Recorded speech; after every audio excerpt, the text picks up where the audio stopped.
સુરતની પાંડેસરા પોલીસ દ્વારા ગાંજો પકડી પાડવામાં સફળતા મળી છે। સુરતની પાંડેસરા પોલીસ દ્વારા 20 કિલો ગાંજા સાથે એક મહિલાની પણ ધરપકડ કરવામાં આવી છે। સુરતના પાંડેસરા પોલીસે બાતમીના આધારે પ્રેમનગર ભીડવાડથી એક મહિલાને ગાંજો વેચાણ કરતા ઝડપી લેવાઈ હતી, જેમાં પાંડેસરાની સર્વેલન્સ પોલીસ દ્વારા રેડ કરતા મહિલા પાસેથી 2 કિલો 500 ગ્રામ જેટલો ગાંજો, જેની કિંમત 2,01,000 જેટલાનો ગાંજો કબજો કર્યો હતો। જેમાં પાંડેસરા પોલીસ સ્ટેશનના પીઆઈ શ્રી ગઢવી સાહેબ દ્વારા ગાંજો વેચનાર મહિલા આરોપીને ગાંજો ક્યાંથી લાવી હતી, કોણ આપી ગયો એ જાણવા રિમાન્ડ લઈ વધુ આગળની તપાસ હાથ ધરી છે।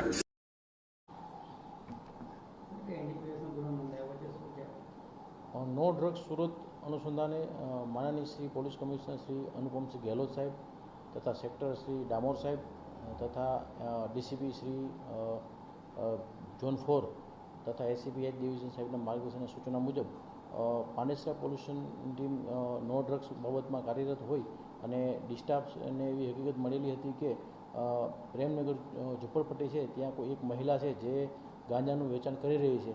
તે અનુસંધાને ડિસ્ટાફ પીએસઆઈ શ્રી વસાવા સાહેબ તેમજ સેકન્ડ પીઆઈ હુદડ સાહેબ નાઓની ટીમ બનાવી અને ચોક્કસની જે બાતમી હતી ત્યાં ચોક્કસપણે જે બાતમી હતી એ બાતમીના અનુસંધાને એક ટીમ બનાવી અને પંચોને સરકારી પંચોને બોલાવી અને પંચો સાથે રાખી અને એક ત્યાં રેડ કરતાં ત્યાંથી 20 કિલો 152 ગ્રામ ગાંજો મળી આવેલ છે, જેની કિંમત 2,01,520 થાય છે।